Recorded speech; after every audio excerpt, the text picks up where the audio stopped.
Good afternoon. My name is Dr. Carlos Perez. We have a Shark Chat for you, and uh, Kayla Nunez, will you come on and introduce our faculty? Of course. Hello, everyone, and thank you so much for joining us today. My name is Kayla Nunez, and I'm a second-year graduate student, soon to be graduating in the Clinical Mental Health Counseling Program at NOVA. My professional interests include trauma-informed care, adolescents' mental health, and supporting youth well-being in today's digital world. So I'm truly grateful to be part of this important conversation on digital wellness, and it's a pleasure to introduce our standing faculty speakers today. So let's welcome Dr. Lara Cohen, Assistant Professor in the Department of Counseling at NOVA and Director of the School Counseling Concentration. Dr. Cohen brings over 3 decades of leadership experience in Broward County schools, where she served as a teacher, school counselor, administrator, and district leader. A passionate advocate for evidence-based school counseling practices, Dr. Cohen has led module programs, secured grant funding to support student success, and has been recognized statewide for her work, including being named Florida's Advocate of the Year by the Florida School Counselor Association. Her expertise in supporting youth and school communities makes her an invaluable voice in today's conversation about adolescents' mental health and digital wellness. Thank We'll you. also honor to welcome Dr. Anna Owens, Assistant Professor in the Department of Counseling at NOVA and highly respected leader in both school counseling and clinical mental health. Dr. Owens has extensive experience working with diverse student populations as a certified school counselor and counselor in private practice. Her research and professional focus centers on evidence-based, social, and emotional learning interventions, and she holds leadership roles in multiple counseling organizations at both state and national levels. Dr. Owens is deeply committed to advocacy, youth well-being through scholarship, supervision, and advocacy, making her an essential contribution to this timely discussion on how adults can protect and support adolescents in social media era. So together, Dr. Cohen and Dr. Owens bring an extraordinary depth of expertise in education, counseling leadership, and youth mental health. We're thrilled to have them guide us through today's Shark Chest webinar on digital wellness and supporting adolescents in a constantly connected world. Take it away, doctors. Thank you, Kayla. Hey, wonderful. Thank Thank you. you. Okay, so those were our introductions. I really appreciate that. Welcome to all of you joining us today. We just wanted to go over some, quick agenda and the learning objectives. And really the purpose of our session today is to talk about social media, how it affects our, adolescent teenagers' brains, when it can become stressful or even harmful. We'll definitely talk about digital safety and creating well-being around that, without sort of that fear-based messaging that young people feel, that parent role can take on sometimes. We're also going to give you practical tools that you can start implementing today, whether you're a parent, an educator, or in the mental health field. We're going to talk about what those algorithms and the dopamines really do to our brains. Wait a second, we're losing our PowerPoint. It's coming back. Keep talking. Okay. And so we're going to give you those practical tools. We're going to go over ideas, things that you really can be implementing immediately with your young people. So we'll get started back in one more second. See what's next. Just a second. Dr. Perez is asking maybe if you want to chime into the chat box. Let us know where you're located. Obviously, NOVA's main campus is here in South Florida. But we'd like to see where, I see St. Augustine, Charlotte, North Carolina, Tampa, Delaware, LA, Orlando, great. Jersey Shore, Naples, a lot of places, Canada, Northern California, wonderful. All over the place. And we tend to get a lot of participants here in South Florida, so it's wonderful to see all of you from different places. Yep, that's us. We can see it again. Okay. So this is just a quick picture of Dr. Owens and me at the Nova Southeastern University graduation that we thought we'd share with you before we got started. We worked together helping students and the community. And we did discuss our learning objectives. Yeah, so we want to start by framing this conversation, knowing that our teenagers, young people are growing up in a 24/7 connected world, right? Like they're online, and the need to use these tools for socialization, but also the implications. So we know that not all social media use is bad, but we want to make sure that the appropriate lines of support are in place. And so hopefully you walk away with feeling empowered from this session. All right, so the adolescent brain, we won't do too much about research, but just, what does the research tell us? We know that the adolescent brain is still under construction, right? That they haven't developed that prefrontal cortex fully, and the impulse control, those sort of things are, emerging. Also, that adolescents are wired for the social reward system. So they want to be included, right? The social inclusion. You also see the social hierarchies starting to begin, right? So, how important am I in my social groups? And these are directly connected with self-esteem and developing our self-context. We also know that social media platforms exploit these reward systems by getting the notifications, the likes, the comments, how many followers do you have? And then we also know that when we see young people and adults, for that matter, using social media platforms, that they're going to have higher rates of, depressive symptoms, anxiety, those things. Okay, so we also know that developing young brains are especially vulnerable to social media algorithms. And what do we mean by the algorithms? Well, these social media apps are designed by psychologists and engineers to maximize engagement. In other words, to ensure that you continue the endless scrolling, the endless clicking. And what we know is that the algorithms notice every time you pause or your child pauses when they're looking at an app, every time they click on something, or every time they like something. That kind of is designed just for that specific engagement. And the adolescent brain craves that acceptance and reward. And young people are not weak. They're not irresponsible. Their brains are simply still under construction. And the part of the brain responsible for impulse control or long-term critical thinking, that prefrontal cortex, is not developed, sometimes late into the 20s before that is fully developed. And at the same time, the brain's reward system is highly active. So that's a perfect crossroads for the social media algorithm to take advantage of a young person's brain. And after a time, this app doesn't just respond to what you like, it begins to train your brain to become, I don't want to say addicted, but in a lot of ways, it is an addiction. And it trains your brain to keep coming back and keep exploring and keep liking and keep scrolling.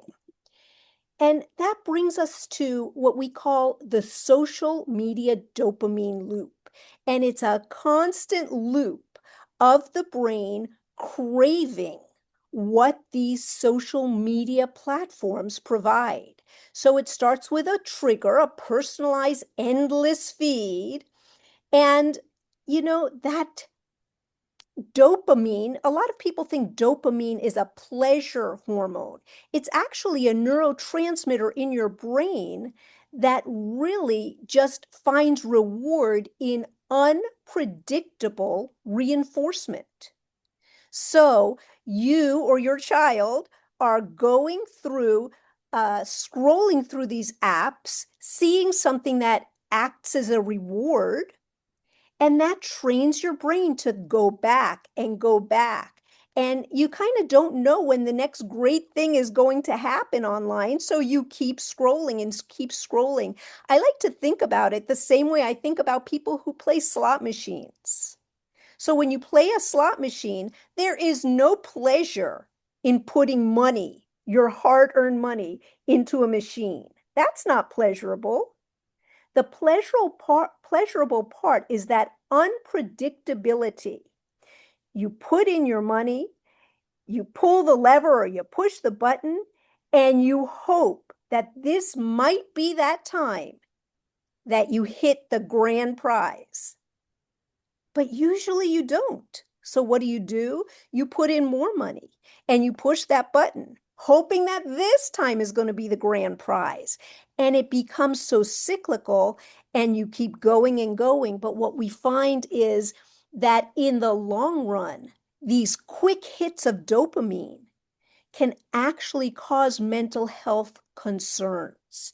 And that's what we're here to talk about today, is how to make some contact with your kids to make sure that they are using their apps responsibly and that you as a parent or as an educator are taking an active role to ensure that these negative consequences of the dopamine loop are not associated with the child you're tending to.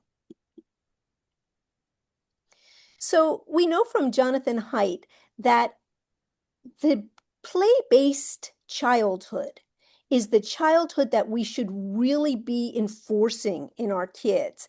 And this is a childhood where kids interact together, where they have constant reinforcement from each other, not late reinforcement like you get on a social media app where you might post something and then it might take 20 minutes before you get any reinforcement, or it might take 2 weeks. But in this play-based childhood, kids play together on a playground. They might fight with each other. They might argue with each other. But what they're doing is they're learning such important skills. They're learning to negotiate. They're learning to self-regulate. They're learning to problem solve.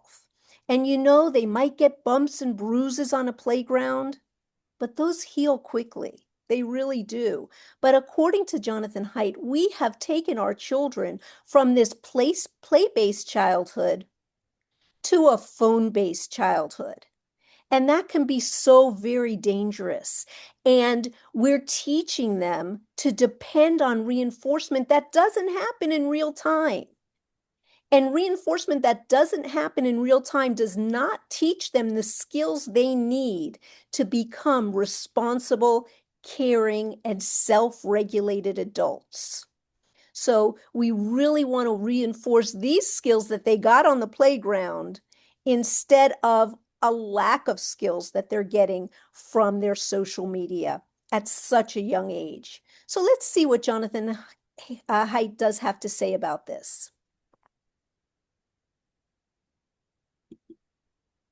The only way out of this is collective action with clear norms. No smartphone till 14, no social media till 16, phone-free schools, and a lot more independence, free play, and responsibility in the real world. With those 4 norms, we can roll back the phone-based childhood, not all the way to where it was in the 70s and 80s, but we can restore what would look like a kind of a humane version of childhood. Since about 2013 to 2015, family life all over the developed world has been a fight over screen time. Most people have either given up or they feel it's impossible. It's really hard to do this if you're acting alone, but if we act together, if you just team up with a few of the parents of your kids' friends, if you get the whole school to go phone free, if you do it in a collective way, you can break out of a collective action trap.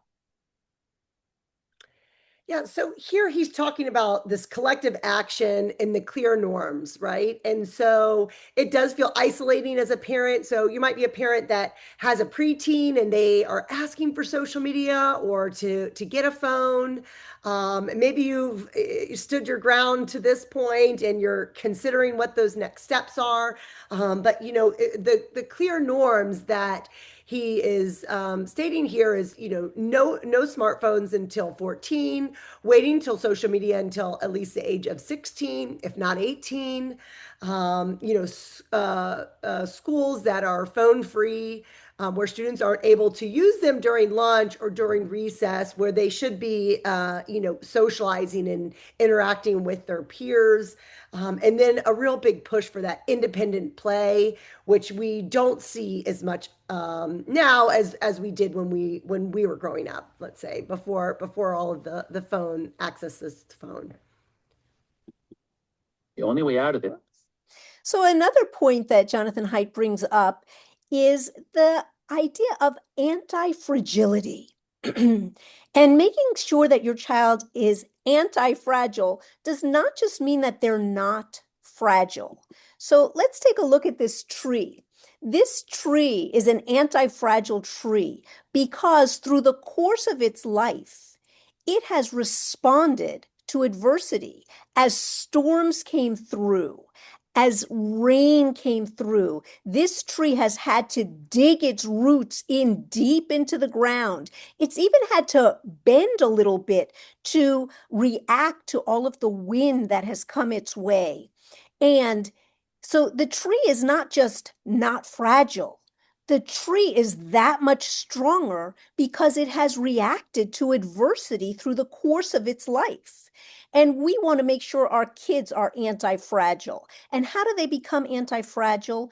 By interacting with other children in real time, by being exposed to conflict in real time, by becoming a problem solver, by thinking things through, and really by co-regulating with adults, by talking to adults about what's going on, not having adults hover and solve all their problems for them, but actually getting out there.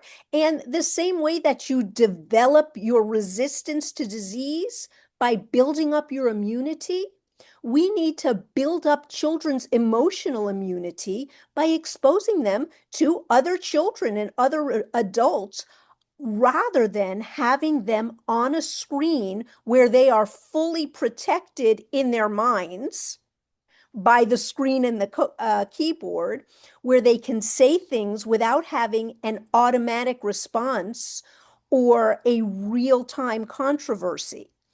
If they don't like what's going on the screen, they can shut the screen off. Whereas in real time, they don't have that option. And as they face adversity, they dig their roots in, they learn how to bend a little bit, just like the tree, and they can truly become anti-fragile. And that is what we're hoping for. Another thing to consider, this is a consideration, and I would encourage you to look at your children's phones to see if they're using any type of an AI app to modulate their mental health. There are quite a few online mental health apps that kids have found and kids are using. So these apps can be quite dangerous for a child. And actually for adults too, but children learn to regulate with adults. They co-regulate. They learn by being comforted by an adult, by being validated and guided in real time.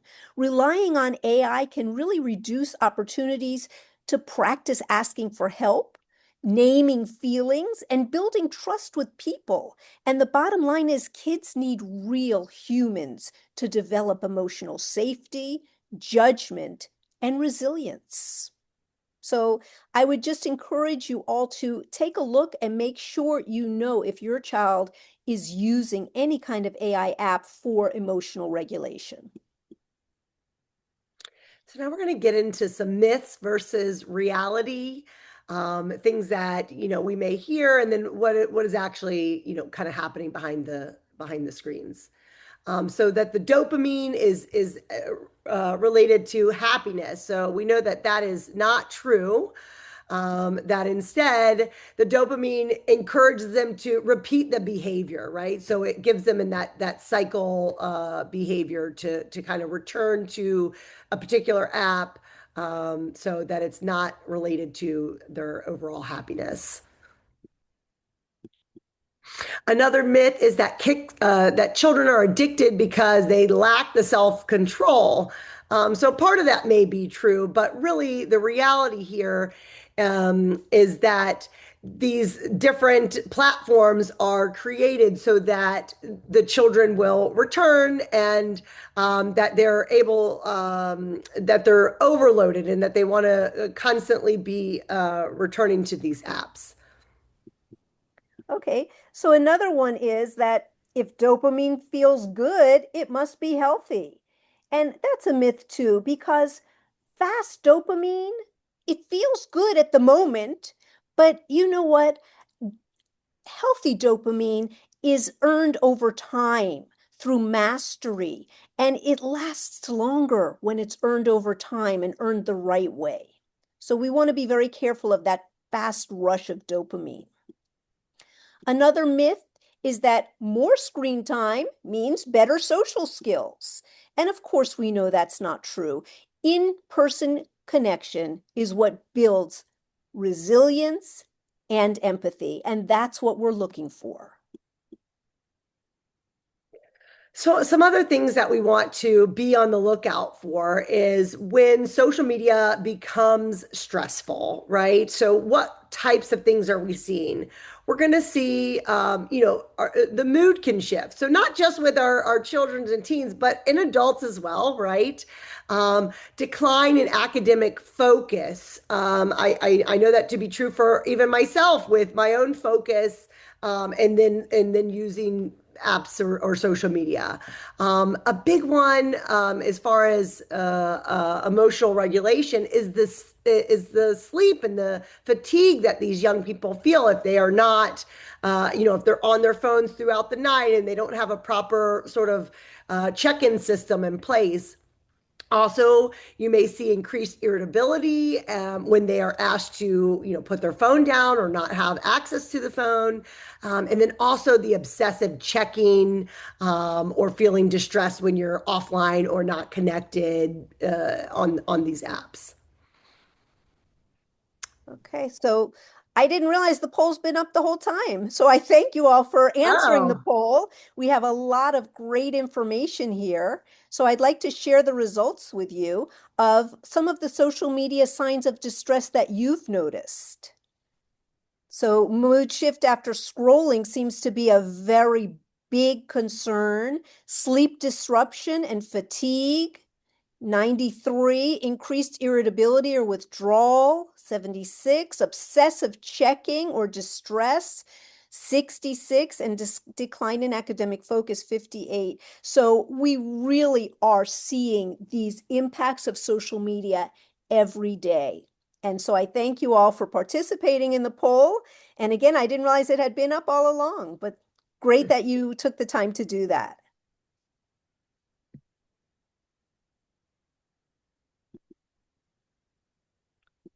Okay. okay. So now I want to talk about digital safety risks. And you may remember when you were a child, right? We, as parents, we don't want to be too overbearing. We want to make sure that we're explaining things, but not, from a fear-based perspective. We really want our young people to understand that digital footprint. And what does it mean when we're oversharing? Is it important to share this? And maybe asking the questions of why, focusing on some open-ended questions. We also know that cyberbullying and the death by group chat cruelty, right? You see these long group texts among peers, and someone may make a sarcastic comment or a rude or inappropriate comment. But you don't just, it's not a conversation between two people. It's now with 10 or 12 of their peers.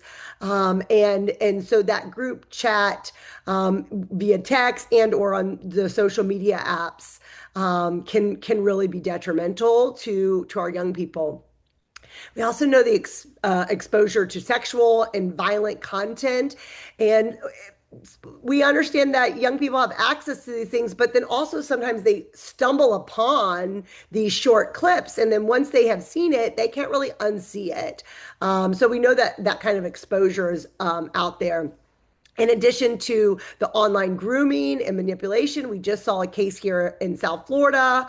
I was sharing earlier with my colleagues about the video game platform Roblox and just how there's really access to young children and to teenagers with not very many safety parameters in place. And then ultimately the pressure to kind of have this perfect image or filtered image online at a very young age for children and teens.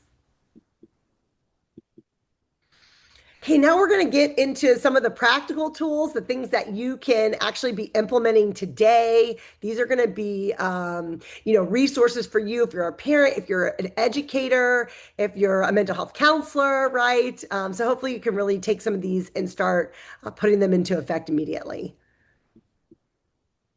We've got 6 total that we're going to go over. So we'll talk about a digital wellness check-in. That's more of just the conversation piece, how we set those healthy boundaries, teaching our teens to self-regulate online. How do they respond to stress or harm online? We want to make sure that we're modeling the digital regulation, and then a social media wellness assessment. So we'll go over each of those a little bit more in depth. Okay, so the very first tool we're going to talk about is the digital wellness check-in. And as a parent or as an educator, this should become a very normal part of what you do. And I know I'm a parent. I know that the first few times you do this, you will get an eye roll from the teen or the preteen. Yeah. They will say, oh, please. But you know what? That's okay. That's part of the process. It's okay to deal with the eye rolls. It's okay that they'll feel uncomfortable at first. But when you do this regularly, you're teaching your child that this is how you develop emotional security. By doing these check-ins with them, you'll teach them to do their own check-ins, their independent check-ins. So what kind of things can you ask? What apps feel good? Are there apps that feel stressful? And how do you feel after you're scrolling? Would you like to change anything this week? And do you need any support from me? And what does this do? It builds awareness. A lot of times, even me as an adult, I fall into that endless scroll. I find late at night, I just need to look at one more thing, one more thing, one more thing. And if we don't self-regulate, we might never get off the screen. And so similar things happen with our kids, and they need that digital wellness check-in just to make sure they have boundaries and limits. And this really does strengthen their internal regulation. Yeah, and what I like about this too is these are the everyday conversations, right? These are interwoven. You're picking your child up from school. It could be a conversation at the dinner table. And so it doesn't have to feel like this immense conversation. It's interwoven in the everyday nuances of life. And that way that they feel safe coming to a parent, trusted adult, so forth. Absolutely. And so the next thing we're going to do is set some healthy digital boundaries. And wow, what do we mean by digital boundaries? Well, how about in your household having some tech-free zones? That might be in a bedroom. And I think that would be really healthy to say, we don't bring phones into the bedroom. It's hard. That's going to be a hard battle. And it's one that you might have to do gradually. Mm-hmm. Or a screen curfew. On school nights, you can only be on a screen until, 8 o'clock or whatever works in your family. Some app-specific limits. So if you know there are specific apps that cause your child to get into that loop of constant scrolling, maybe you can make limits just for that app. And maybe say that all device charging happens at night when we go to sleep. All of our devices go into one central location, which does not include your bedroom, and we can pick them up in the morning. And that can really create a much safer space. It reduces that cognitive overload. It can improve sleep hygiene. And I know a lot of you noticed trouble sleeping. And there are so many studies that show that when you put the screens down at least an hour before going to sleep, your sleep will improve. And it models. So when you, as the adult, model that you are going to have tech-free zones, the dinner table, the bedroom, your kids, they see what you're doing. So you can speak it all you want, but if you don't model that behavior, it will not be as effective. So setting these really healthy boundaries in your household will not only suit you in the household, but it teaches that regulation that then translates to other environments as well. Yeah, I'll just say one more thing there. As a parent, you may be right on the verge of, am I going to get my child a phone when they go into 8th grade or high school or whatever that sort of moment in your family is? And I've heard some interesting, some neat things is, remind your child that this is your phone as the parent. You purchased it. It's your, you own it, and that they're borrowing it. And with their, boundaries and good behaviors, that they get access to it. And if they are not practicing, whether it's checking the phone in or having the phone at the dinner table, not sleeping with it in their bedroom, that those are their responsibilities. So you're tying it to a personal responsibility. My sister was a little bit ahead of the curve. She's got older children that are now in their late 20s, and she had implemented the, check-in. But she would say by 9 p.m., it was their responsibility to check in the phone. If it was 9:05 or 9:10 and they had not checked it in, on the charger or checked it at night, that they would be penalized the next day and not have access to the phone. So, kind of implementing some of that responsibility, accountability piece as well. So I just wanted to highlight that for a second too. So another tool is we want to make sure that we're having conversations, we're teaching our youth to self-regulate online. And that's hard online when it's the constant quick likes, posts, those things. So to really make sure that they're being mindful about pausing before they post. What are the implications? Who are they posting this for? Why are they posting this? Whether it's a reel or a story, what are the implications?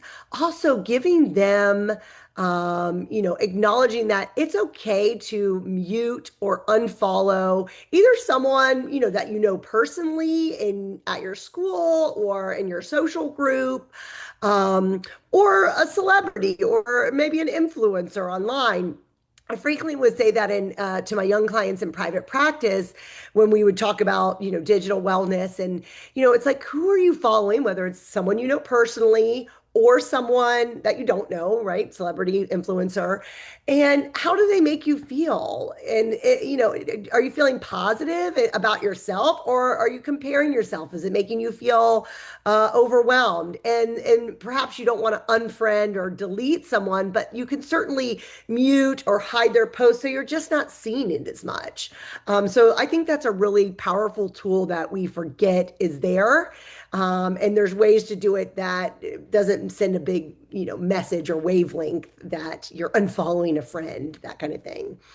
And then also to take those intentional breaks, as we mentioned, dinner at night, again, modeling these things, but they're learning the impulse control when they take a pause, when they take a moment to say, why is this important, or why am I posting it?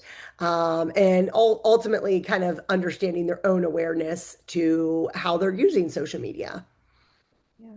And, you might even do those intentional breaks by saying, set a timer, go ahead and scroll and use your app, but every 15 minutes, put the app down, walk around, take a sip of water, do something, and then maybe come back.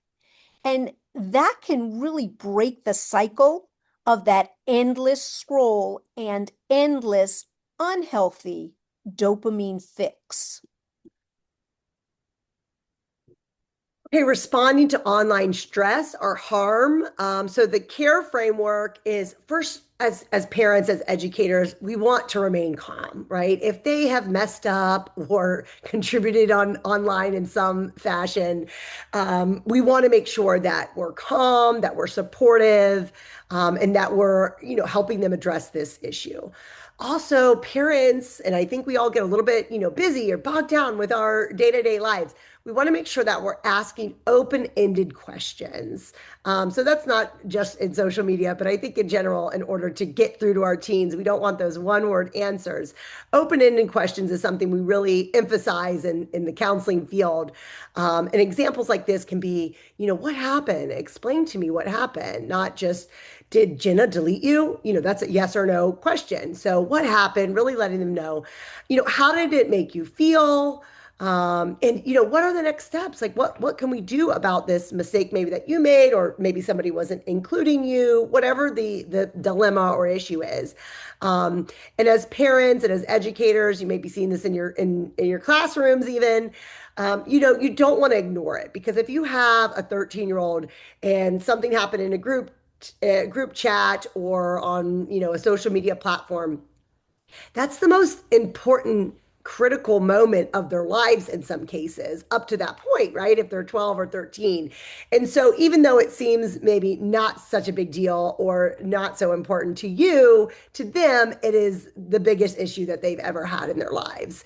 And so to not ignore it and make sure that we are, collaborating with our team to help them resolve this issue that they're having. Okay. And what about modeling digital regulation? So really, you as a parent or you as an educator need to be the one who demonstrates what digital regulation looks like. And if you say no phones at the dinner table, that has to include you as a parent. If you say no phones in the classroom, that needs to include you as the classroom teacher. If you as a classroom teacher are looking at your phone and checking alerts throughout the lesson, that sets the tone that really is not the rule, and that really you don't value digital regulation. So if that's the rule, it needs to be shared by all. And why is that? That's because your kids, your students, your own children are watching your actions more than you expect. So they might act like you're not cool and they don't care what you do. But in reality, they are observing your every action. And if you have to have the phone by you while you're eating dinner, that sends the message that phones during dinner are important and that family interaction is less important. And that's not the role that we want to portray to our kids. So you can demonstrate that face-to-face time is more important and more valuable than your alerts. And just remember that your actions really do speak louder than your words. Great. And so the last one, this is something that I created with a colleague, and this is a social media wellness assessment. And you could have access to this. You could kind of do something yourself. This one's related to kind of a client counselor scenario, but it certainly could work for, parent-child, parent-teenager as well. So, you don't have to be a counselor to use this assessment. And it's designed to help our, clients, this could be a child, teen, or adult, kind of reflect and plan how they're going to use their social media, what that social media use looks like to them. And then you're going to use, a scaling system, 1 to 5, evaluating how you see it. So some of the topics, and I'm not going to get into all of them, but what's the purpose of you using social media? And then, give yourself some ratings. Let's discuss time and access and boundaries, right? Also, what is safe and respectful behavior on social media and online? A really big one is, what are some mindfulness alternatives, right? What are some other things that we can be engaging in so that we don't feel that drain that we feel many times when we're doom scrolling, right? Um, and then ultimately the accountability piece. Am I accountable for my actions and my social media use? And am I getting better? Do I feel better when I don't have this? Another thing that we forgot to mention earlier, I know we were talking about Jonathan Haidt, is I saw recently he said they had sort of interviewed or questioned children or adolescents, young adults from the age of 16 to 24, and asked the question of, did you wish you got social media later than you did? And maybe they got it at different stages. And astonishingly, all of them said yes. And so that's the youngest group, right? They're just maybe entering, adolescent and emerging into adulthood. And they said, yeah, I didn't have benefit from being on social media at a young age. I wish my parent would have put their foot down. I wish they wouldn't have. So in the moment, you're fighting a hard fight, but I think later your children will be appreciative that you set those boundaries for them. Okay, so what do our kids actually need from us, right? And this is a tough one. I know, if you're a parent or educator, kids will say, "Oh, you were born in the 1900s," things like that. And so that we say that kind of jokingly, but we want to make sure that we remain curious, right? We don't want to be overbearing and controlling over their lives. We know that adolescence is such a time for growth and development, exploration. And so that control can, when a parent is too controlling, can really impede your relationship with your child. We also want to have presence, right? Making sure that we have those secure attachments with our young people. And so even when they become a teen and they're wanting to be more involved in their social surroundings or, social friend groups, that your presence is still there and they know that they can trust you if a problem arises. Also providing that guidance. And then, that we want to establish what those emotional safety features are. So again, protective factors, things like the secure attachment, making sure that our children, those open-ended questions, open communication, and that they know what those boundaries are, that we're not flip-flopping. And sometimes I have my phone on the table and sometimes I forget to check my phone in at night. And oh, I had it last night, because if you let it slip, then they're going to want it tomorrow and next weekend. And, oh, but it's Saturday, I'll just stay on an extra hour. So really having clear guidelines and boundaries established for you, your family, and or your classroom. Okay, so we wanted to sum things up by discussing some of the most common questions that parents often ask us about social media. And the first one that comes up constantly is, isn't social media just how kids socialize now? Isn't that just the way it goes? And yes, some socializing happens online, and we don't want to ignore that. But we need kids to build those in-person interactions, to develop their empathy, their emotional regulation, their confidence. We want them to develop anti-fragility. We want them to be able to be resilient adults.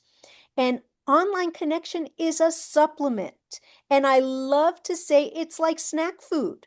It doesn't sustain you.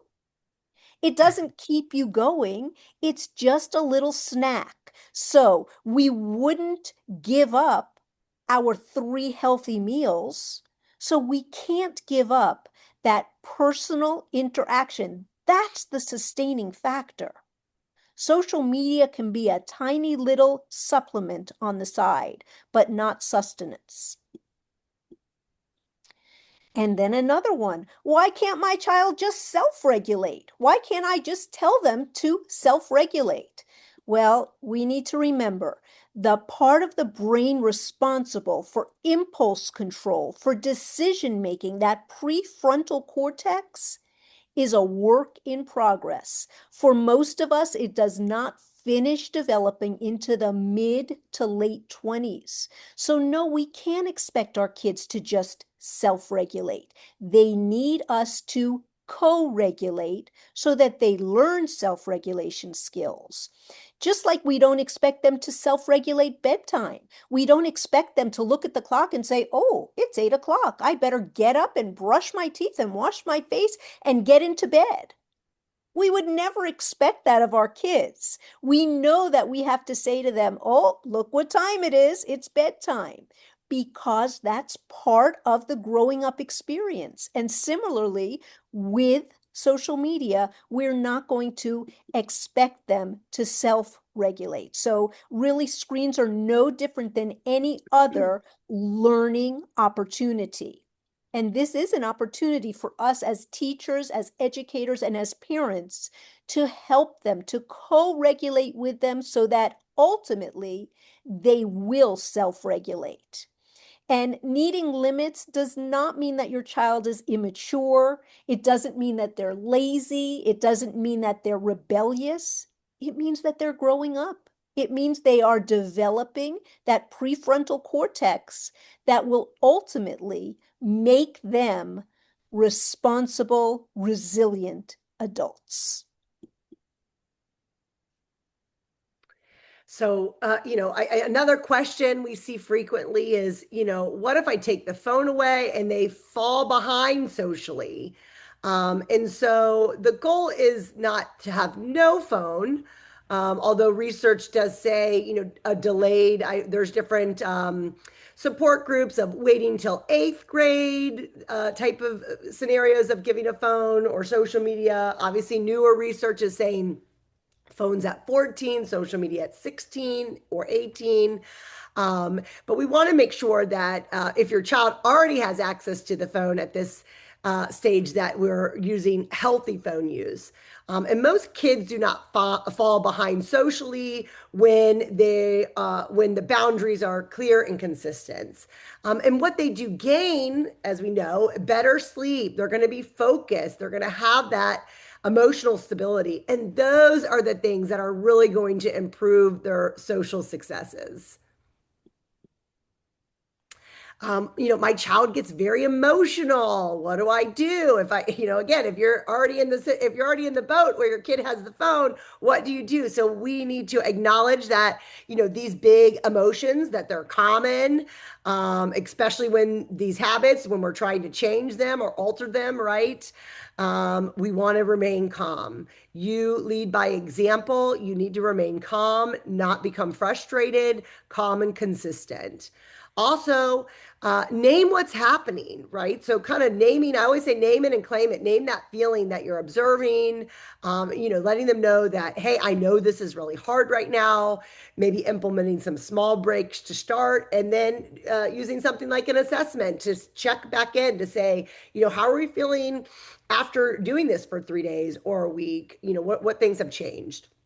Also remind yourself that your child, that these technologies are designed to override their self-control, right? So even, if you hear, big tech from the Silicon Valley, people who designed and created these platforms, they will say that they do not use them in the home, that they do not let their children have access to them, and that they realized what they were doing when they were creating these sites. And then ultimately, the limits do not mean, implementing these kind of limits or limitations do not mean that your child's immature. It means that their brain's still growing, and it's our job to protect our children and to make sure that we're providing them with these healthy boundaries. Okay, and finally, the last question we get a lot is, how much screen time is too much, or how much is the right amount of screen time? And you know what? I wish I had a magic answer. I wish I could say, you can give your children up to X number of hours per week, but every child is different. Every child is at a different developmental point as far as brain development and maturity. So instead of counting the hours, let's look at the impact. How is social media impacting your child? And so we look for the red flags. We say, do we see these red flags? And here are some of those flags. Are they having trouble sleeping? Are you seeing increased anxiety or irritability? And I know from the poll that both of these things seem to be happening in a lot of our lives. This is so important. Is there a loss of interest in offline activities? So if the social media platform has taken over so that they don't want to do things offline, that's a red flag that they are spending much too much time online. There has to be a balance.